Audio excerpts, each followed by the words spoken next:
good evening, and welcome to another edition of 15 Minutes in the Word. Why? You know, because 15 minutes, it's enough time to change your life.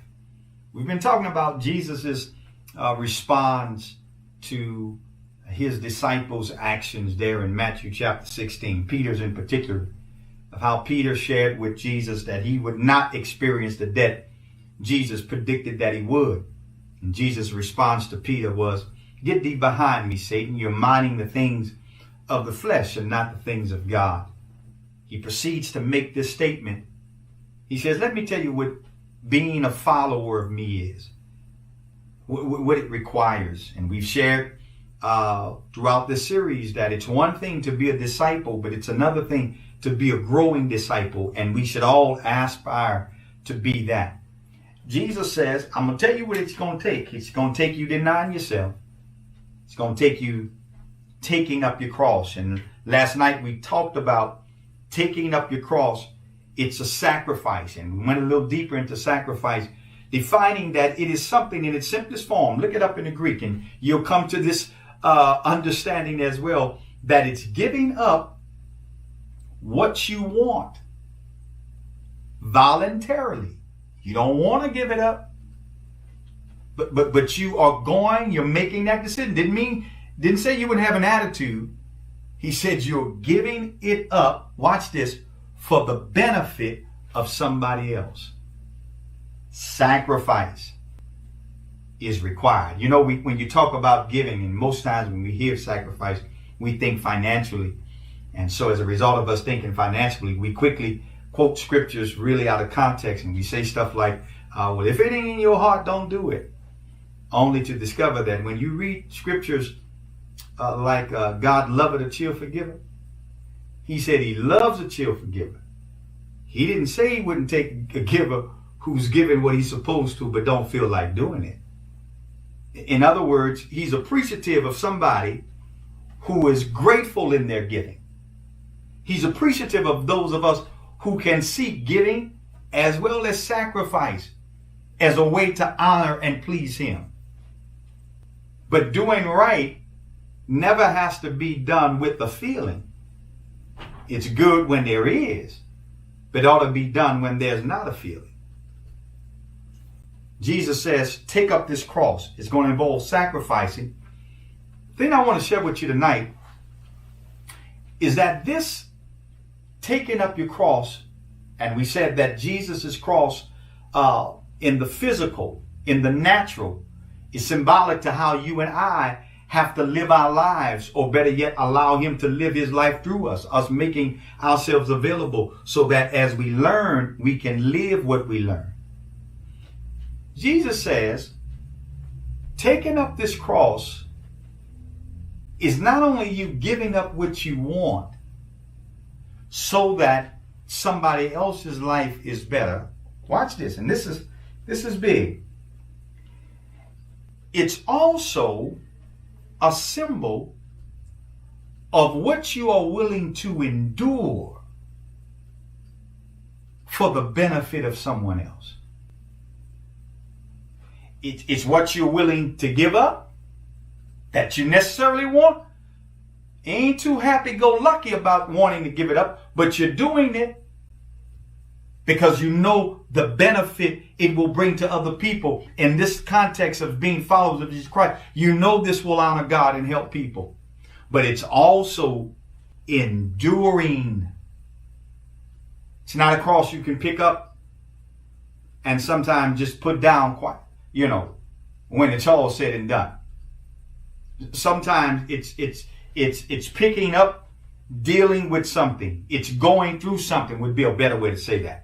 It's going through something that you don't, watch this, don't always want to have to deal with. But you're willing to endure it, which means it may not change right away. It may not it may not be a brief season. Hebrew writer says how Christ endured the cross. He was willing to deal with it, to go through it. And if you're going to be a follower of Jesus Christ, if I'm going to be a follower of Jesus Christ, and we desire to grow, we're going to have to embrace some stuff. Watch this. That's not going to change overnight. That's not going to get better as soon as we would like it to. We're going to have to endure some things. And one of the things I've discovered that can be very challenging is when God calls us to endure. There are some serious hurdles for us to cross when we have to endure. That's why this issue of denying yourself has to reign supreme. And I shouldn't say reign supreme, but that's why denying yourself is what he says has to be done first. Because if you're not willing to deny yourself, you ain't picking up no cross. Because nothing about a cross, when you look at it, benefits you picking it up. You can't hit nobody in the head with it. It's too big. It's a symbol of sacrifice, but it's also a symbol of endurance. There's some things in life you're going to have to endure. Now, I think whatever Christ calls us to do, whatever he seeks to do through us, whatever comes with him, there's always a blessing in it. And I think a lot of times we feel hard truth doesn't have within it hopeful and helpful hints.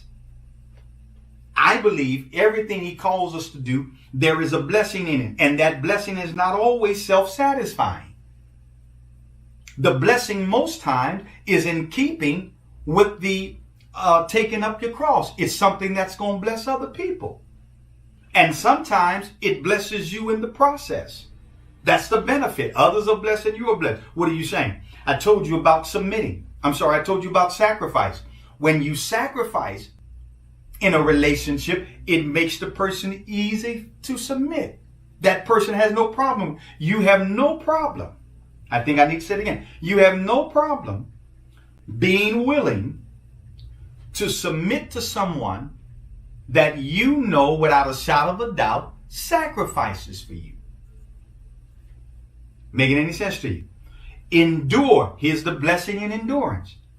When I endure, I am made stronger. When you sacrifice, it's easier for people to submit. When you are able to endure, you are made stronger. James talks about our endurance. He says, let it have its perfect work, so you won't be lacking anything. Your faith is stronger. You're wiser when you endure. That's not being a doormat. That's not being an enabler.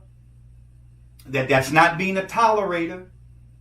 That's you doing your part to make sure God is honored and people are helped. And oftentimes this cross, now here's the amazing thing I think we forget, that the things that Christ requires us or is calling us to do, not only is he helping us with them, but he's expecting us to conduct ourselves and carry out these behavior, these qualities with his help, or rather with allowing us to let him use us so that this stuff can happen through us. He allows us to experience that with the people we come in interaction with. In other words, think about denying yourself and taking up your cross with the people you live in the house with, the people you go to work with, extended family, people that you find yourself now having to deal with that you never thought you would have to deal with in this arena, this way. Take upon this attitude of denying yourself and taking up your cross. If you do that, you can experience what it's like being a growing disciple. Listen, that's my time. Thank y'all for 15 minutes in the Word. Please know that 15 minutes, it's enough time to change your life. God bless you. Until next time, peace.